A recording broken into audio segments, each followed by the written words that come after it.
Okay, I'm starting off my project going a little bit off of what the requirements are to talk about my great-grandfather Ashton Smith and how World War II affected the draft.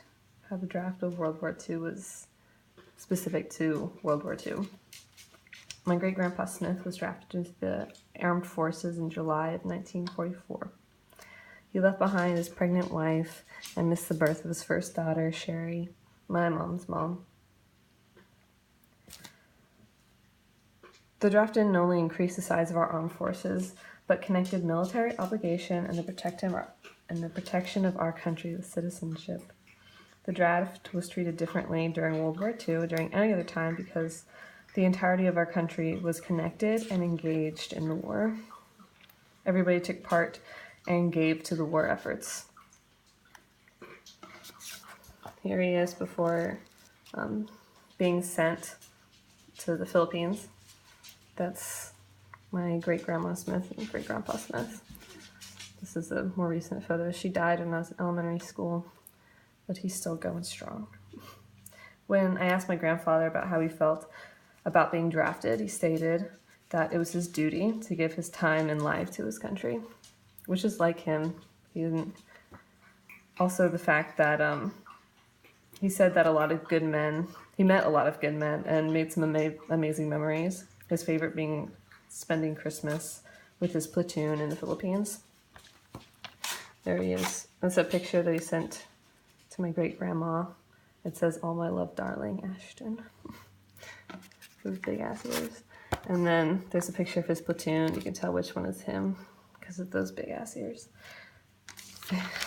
Before he was discharged in 1946, he was able to capture a Japanese flag in the Philippines. He was discharged after 1 year, 6 months, and 14 days of service with a multitude of ribbons, including a Purple Heart for being shot in the thigh and a Victory Medal. This is the discharge papers that he got, which have a lot of really interesting information on it about him. He was a farmer, that he had blue eyes, which I didn't know.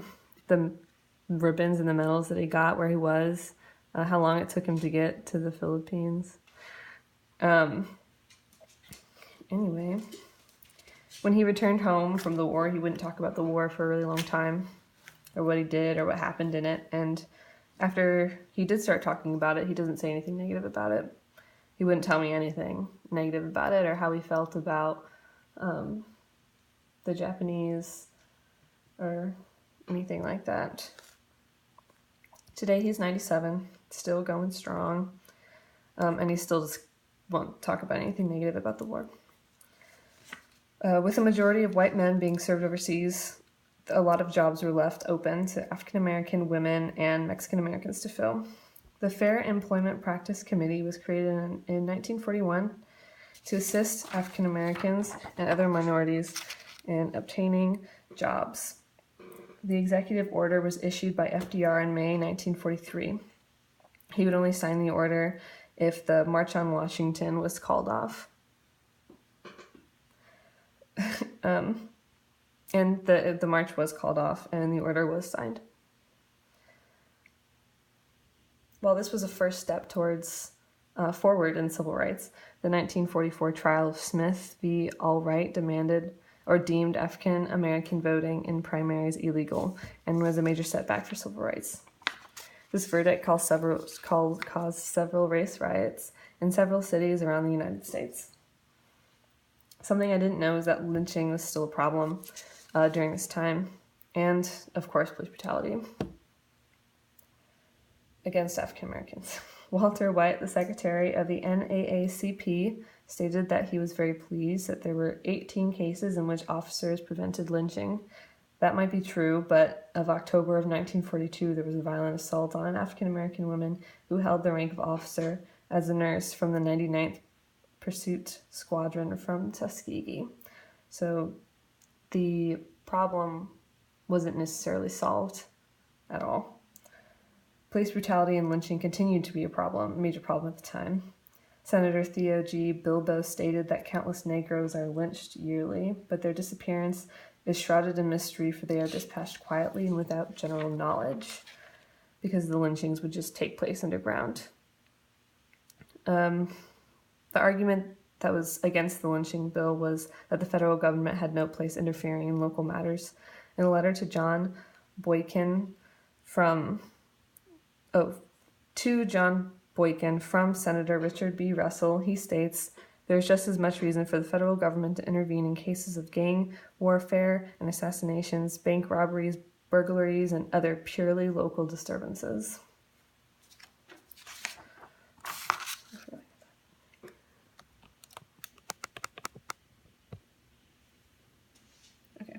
On the flip side of that coin, some Americans believed it was important for the U.S. as a world leader to portray themselves as tolerant to the rest of the world. They also feared that the lynching problem would damage the U.S. relationship with foreign countries. The NAACP sent a telegraph to President Roosevelt where they expressed that only as we prove this white supremacy ideology does not represent the United States can those allies have trust in us. The allies being Asia, Africa, and parts of the Americas. The people were also afraid that the Communist Party would use anti-lynching to enlist the Negroes within their party. While a few jobs were filled by African Americans and Mexican Americans, a majority were taken by women during that time. But once the war had ended, society demanded that women give up their jobs and return to the home, which they weren't too terribly happy about. An important cultural staple of the Cold War was a very popular show, I Love Lucy. I Love Lucy depicts the ideal family during the 1950s. The show also touches on issues of women returning to their traditional roles. In the episode Job Switching, when Lucy and her husband switch roles for the day, it does sort of express the challenges of being a home housewife. But it also implies kind of silliness that Lucy gives while she's trying to be in the workforce. That it's silly that women return to the workforce. In a different episode, Lucy's Schedule, it's a little bit different. The women in this episode stand up for what they believe in, and that the schedule is not right and shouldn't be forced on them, and that it's controlling of their husbands. And they win. And they win in making their husbands see that it's wrong to place them on the schedule. The last episode I'll talk about is Stumble Upon Myself, Charm School, which shows how women decide that it's their fault that their husbands don't pay attention to them. That they have to change who they are in order to catch their husband's fancy, which is something that's kind of still exists today. In the episode, it states all the things that really make up a woman, which are hair, skin, makeup, posture, and voice. That's all that matters. All that matters to be a woman. And so having a wife that for sure has all those things mentioned here. A husband who works and provides for the house, 2.5 kids to replace their perfect parents, and a dog to provide unconditional love were the things needed in a mainstream family during the 1950s. They also had at least one car, a television, a cookie-cutter house, and deep debt, the American way. During a time of serious conformity, there were, of course, county cultures that popped up that rejected the norms. An example of this nonconformity is Melvina Reynolds' Little Boxes. The song criticizes uniformity of suburbia and speaks out against the standard of American living. She uses metaphors to compare little boxes to suburbia. She states that they might be different colors, but they're all still the same. She uses the second verse to point out that not only are all the boxes just the same, but the people inside are also all the same. You might be able to create cookie-cutter houses, but you can't create cookie-cutter people. It might be the idea of family, but that's not the way people work. You can't force everyone to think the same way, which is what America was trying to do at the time. Probably out of fear. Out of fear for the communist scare, the Red Scare. Allen Ginsberg was one of was one of the leaders of the Beat Generation, which was the name of the people who fought against this conformity mentioned in Little Boxes.